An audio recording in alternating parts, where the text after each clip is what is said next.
जय हिंद दोस्तों, मैं शिवलाल पाठक आपका हमारे इस YouTube चैनल में बहुत बहुत स्वागत करता हूं।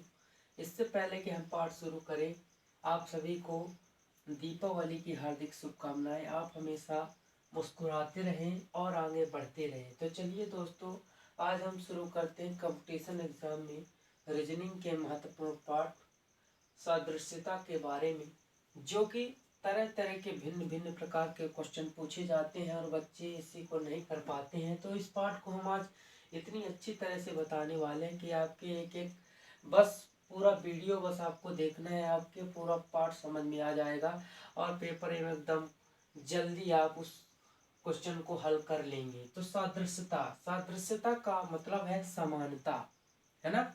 सादृश्यता का मतलब है समानता।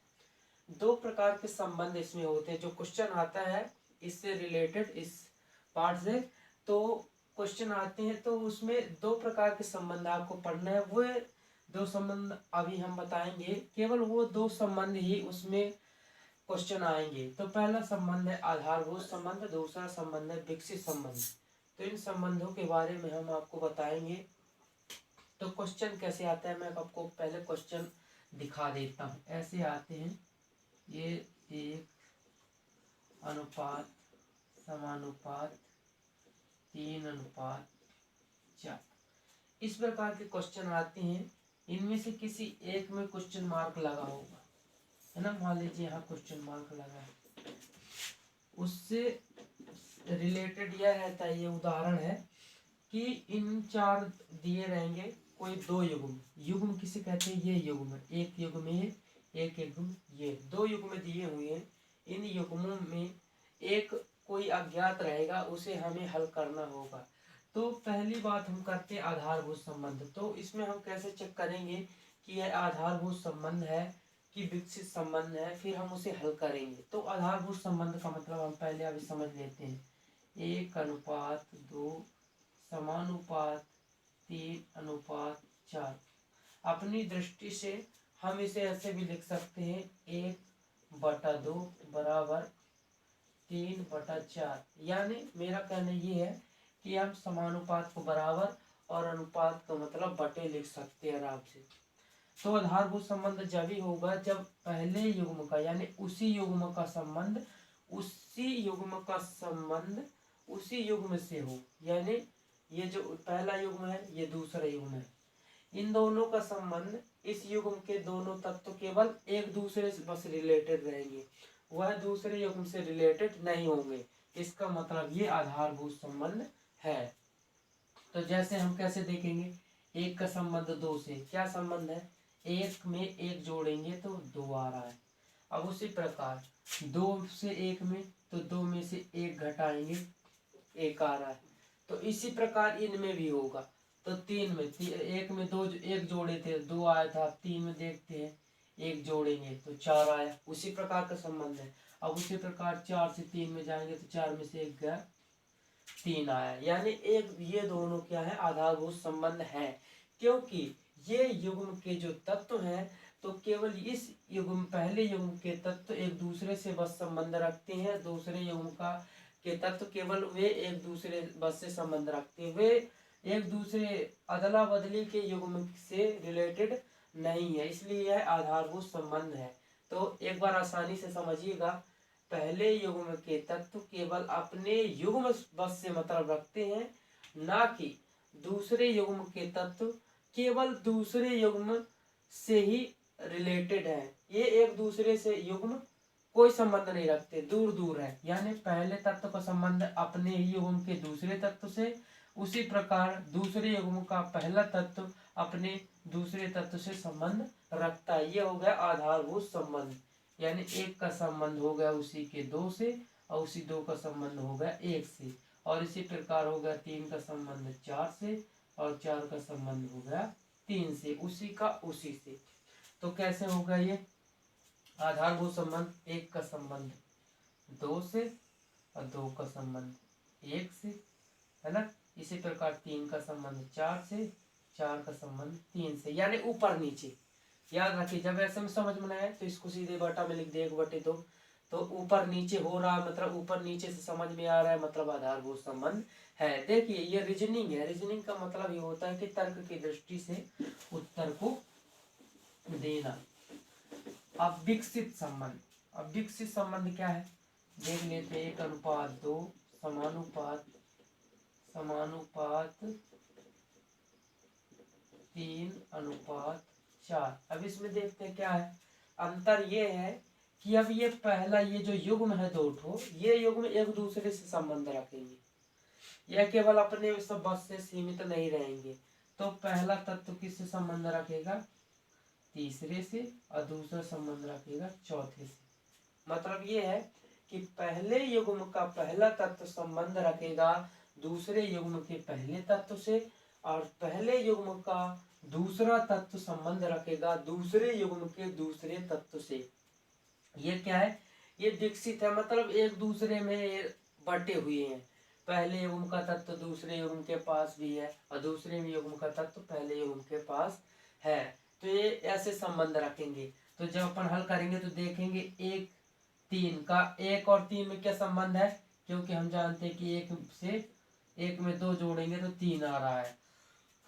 तो ठीक इसी प्रकार 2 का 4 से भी उसी प्रकार होगा। तो 2 में क्या करेंगे कि तो 2 में +2 कर रहे हैं तो 4 आ रहा है। लेकिन देखिए संबंध तो होते हैं, लेकिन संबंध एकदम निश्चित रूप से होने चाहिए। यानी जब हम हल करें किसी भी चीज को तो उसमें एक श्रृंखला बननी चाहिए। श्रृंखला यानी क्रमबद्ध रूप से, ऐसा लगे कि हाँ कुछ सिस्टमैटिक है। जैसे हम गिनती में 1 3 5 7 ऐसा नहीं पढ़ते, हम ऐसा पढ़ते 1 2 3 4 5।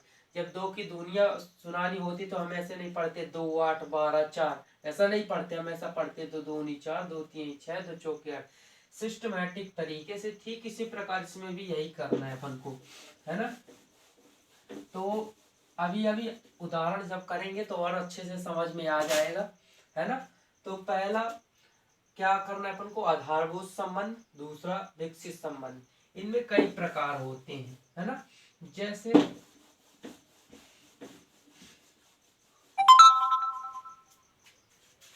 शब्द सादृश्यता, जैसे हो गया शब्द सादृश्यता से रिलेटेड क्वेश्चन आते हैं। अब शब्द सादृश्यता क्या है, जैसे देश का नाम हो गया, देश की राजधानी, देश और राजधानी, इससे रिलेटेड क्वेश्चन आ जाते हैं शब्द से संबंधित में। तो एक देश मान लीजिए ले लेते हैं उदाहरण में, देखिए क्वेश्चन में बताता हूँ, भारत। तो भारत की राजधानी क्या है अपनी, नई दिल्ली, है ना। क्वेश्चन बना रहा हूं। और ये समानुपात हो गया, है ना। और दूसरा ले लेता हूं मान लीजिए पाकिस्तान, ये हो गया। अब हो गई यहाँ क्वेश्चन मार्क। अब ये बोल रहा है क्वेश्चन कि भारत और नई दिल्ली, हम देखते हैं कि ये पहले आधारभूत है कि विकसित संबंध है। तो हम चूंकि हम जानते हैं कि पहला का संबंध दूसरे से है, तो भारत और नई दिल्ली में क्या संबंध है, चूंकि हम जानते हैं कि भारत की राजधानी नई दिल्ली है। तो ठीक इसी प्रकार पाकिस्तान की राजधानी भी क्या होगी, जो हमें पता होगा वो लिखना पड़ेगा। देखिए जीके के क्वेश्चन एवं बहुत सी चीजें ऐसी भी है जो हमें पढ़ना पड़ेगा, तभी हम हल कर सकते हैं उनके। तो पाकिस्तान की राजधानी क्या है हम जानते हैं, इस्लामाबाद, इस्लामाबाद, इस्लामाबाद। तो पाकिस्तान की राजधानी हो जाएगी इस्लामाबाद। क्वेश्चन में आया था भारत की राजधानी नई दिल्ली है, तो पाकिस्तान की राजधानी इस्लामाबाद है। ये डायरेक्ट बताता नहीं है, अप्रत्यक्ष रूप से रख देता है, आपको लॉजिक लगा के क्वेश्चन का हल करना है। उसी प्रकार दे देगा देश और मुद्रा, ऐसे भी क्वेश्चन आएगा। देखिए पेन कॉपी में लिखते जाइएगा जिससे आपको समस्याएं ना हो, है ना। क्या हमेशा के लिए याद रखना, एक दिन के लिए नहीं पढ़ रहे हैं आप लोग। देश और मुद्रा, जैसे भारत, तो भारत की मुद्रा क्या है, रुपया, ठीक। ये दिया है उदाहरण अपना, है ना। भारत में क्या चलती, कौन सी मुद्रा, रुपया। तो उसी प्रकार डॉलर, अब डॉलर कहाँ चलती है, रुपया। भारत में क्या, कौन सी मुद्रा चलती है, रुपया। उसी प्रकार डॉलर कहाँ चलती है, हम जानते हैं अमेरिका में चलती है। ये आ गया अपना उत्तर। ये सब लॉजिक की बातें हैं, अपने पास माइंडली होनी चाहिए। कुछ है संख्या वाले भी हैं, शब्द वाले, अक्षर वाले, जो कि हमें पढ़ना नहीं पड़ेगा, लेकिन कुछ चीजें हैं जिनको याद करने के बाद ही बनेगा आपसे। तो ये भी समझ में आ गया। देश और मुद्रा से रिलेटेड क्वेश्चन आते कि जैसे भारत की मुद्रा है रुपया, उसी प्रकार अमेरिका की होगी डॉलर, है ना। कुछ भी पूछ सकता है। जैसे हो गया अपना शब्द हो गया कोई भी, उसका पर्यायवाची मान लीजिए आ गया, पर्यायवाची। वो बताएगा नहीं कि पर्यायवाची वाला दे रहा हूँ कि विलोम दे रहा हूँ या कुछ दे रहा हूँ, लेकिन ये सबको मैं बताए दे रहा हूँ, जिससे आप ये सब चीजें यदि पढ़ लेंगे तो आप आसानी से नंबर पाएंगे, है ना। जैसे हो गया फूल, पर्यायवाची मतलब उसी प्रकार। तो फूल दिया, फूल का क्या होता है अपन जानते हैं, पुष्प होता है ना। उसी प्रकार ये लिखा है प्रातः काल, प्रातः काल, है ना। ये उदाहरण है। तो ये बताइए कि जब फूल का संबंध पुष्प से क्या है, कि फूल का पर्यायवाची है पुष्प है। उसी प्रकार प्रातः काल का पर्यायवाची क्या है, कमेंट में बताइए। प्रातः काल का क्या है, सुबह, है ना, सुबह। यह पर्यायवाची होगा। अब इसी प्रकार कौन से क्वेश्चन पूछेगा, पर्यायवाची से रिलेटेड पूछ सकते हैं, तो आप सबके पर्यायवाची भी पढ़िएगा। और विलोम, विलोम, तो विलोम मान लीजिए फूल,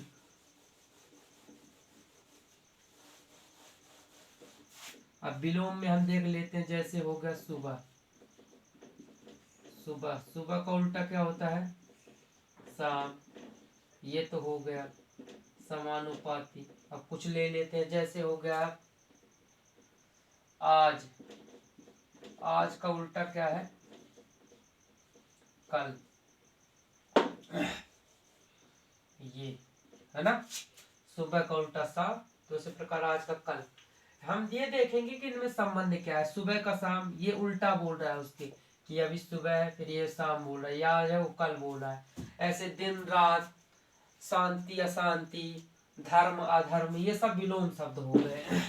इनसे रिलेटेड क्वेश्चन आएंगे आपके। और यंत्र आएगा, यंत्र के बारे में, यंत्र और मापक, इनमें संबंध पूछ सकता है, एनालॉजी, है ना। तो यंत्र हो गया जैसे अमीटर, मान लीजिए अमीटर दिया। मैं इसको थोड़ी आधारभूत हो गया ना। अब कुछ विकसित संबंध के बारे में बताना चाहूंगा। तो अमीटर, अमीटर यहाँ लिख दिया, और यहाँ लिख दिया मैं डेसिबल, ठीक है, डेसिबल। लॉजिक, डेसिबल, अमीटर, है ना। ये है धारा हो गया, और ये हो गया क्वेश्चन मार्क, हमें पता नहीं अमीटर और डेसिबल में कोई संबंध है। चूंकि हम जानते हैं कि ये दोनों यंत्र हैं, इनसे कुछ ना कुछ मापा जाता है। तो हम देखेंगे कि जब इनका कोई संबंध नहीं है, यानी एक ही युग्म का एक दूसरे से संबंध नहीं है, मतलब ये दोनों आधारभूत नहीं है, मतलब विकसित है। जब विकसित है तो पहले युग्म के पहले तत्व का संबंध दूसरे युग्म के पहले तत्व से होगा। तो अमीटर का संबंध धारा से है। हाँ, चूंकि हम जानते हैं कि धारा को मापने के लिए यंत्र लगता है हमें, अमीटर। तो ठीक इसी प्रकार डेसिबल किसको मापा जाता होगा, डेसिबल से, पता नहीं। अपन देखिए साइंस में पढ़े कि डेसिबल से क्या मापा जाता है, ध्वनि को मापा जाता है। तो अपना ये हो जाएगा ध्वनि। धारा का मात्रा का, धारा मापी जाती है मीटर से, ठीक इसी प्रकार ध्वनि मापी जाती है डेसिबल से। इस प्रकार के क्वेश्चन पूछे जाएंगे।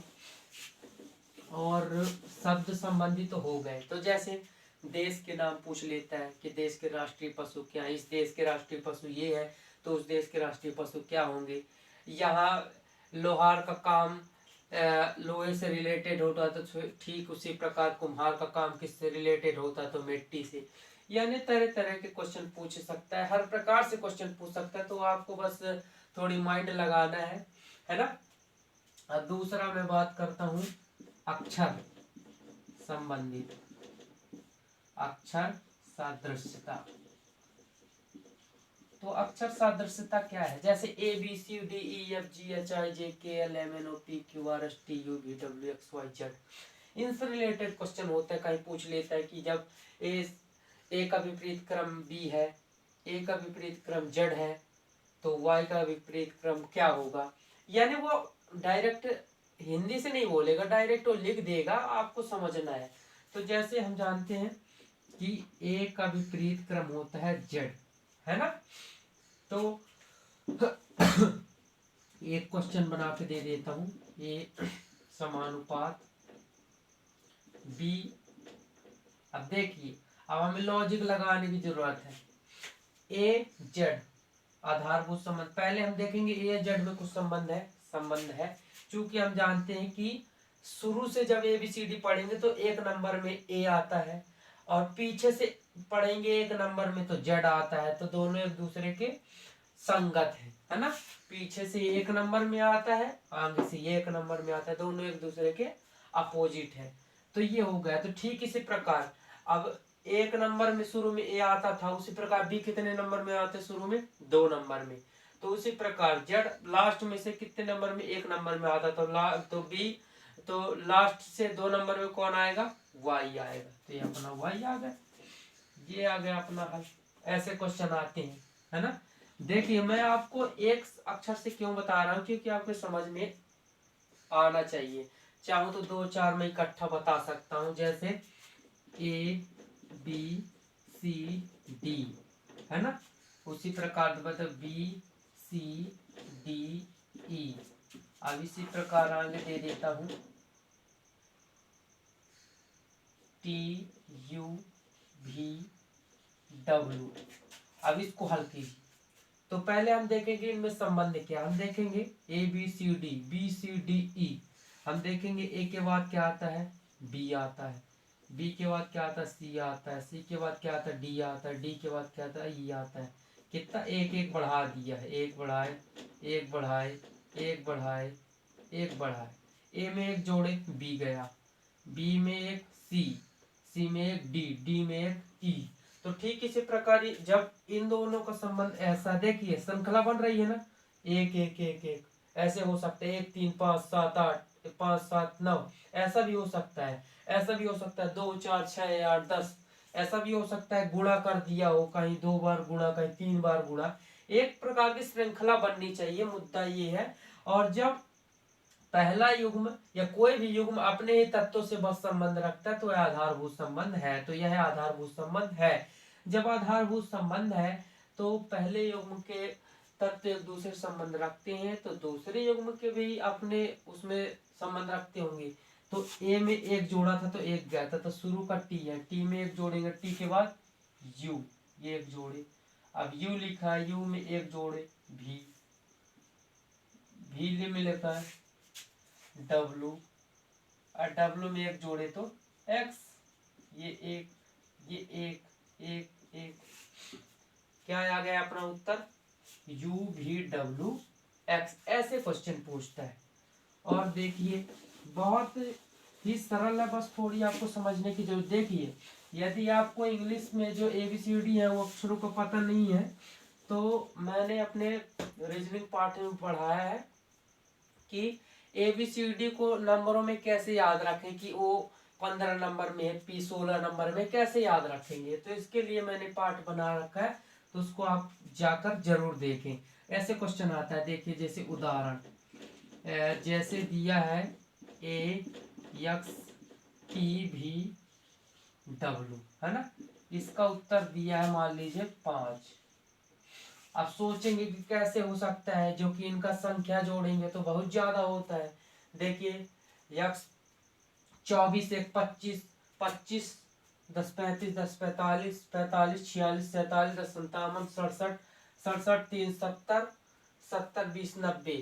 यदि इन संख्या लेकर जोड़ा जाए तो 90 आ रहा है। ये 5 कैसे लिख दिया? तो लॉजिक लगाने की जरूरत है। इसमें कितने अक्षर है? 5 अक्षर है, 1 2 3 4 5, तो 5 लिख दिया है।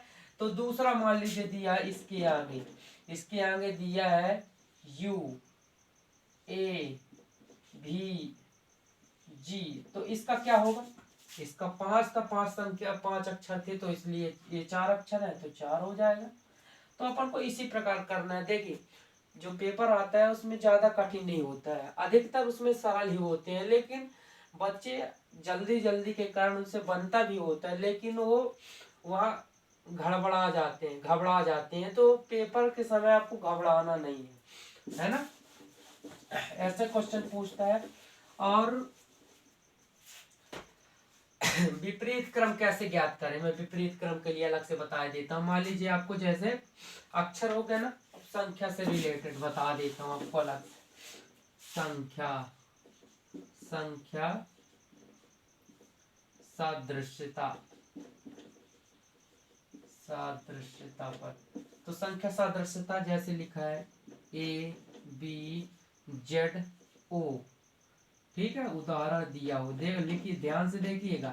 ABZO समानुपात दिया हुआ है, यहाँ मान लीजिए क्वेश्चन मार्क दे दिया, समानुपात, ठीक, XTUV, ठीक, 22 21 20,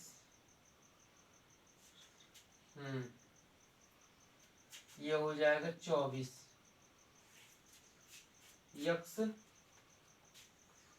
XYZ है ना, 24, तो ये हो गया 24 20 21 22। अब हम देखेंगे इसमें और इसमें क्या संबंध है। तो हाँ, XTUV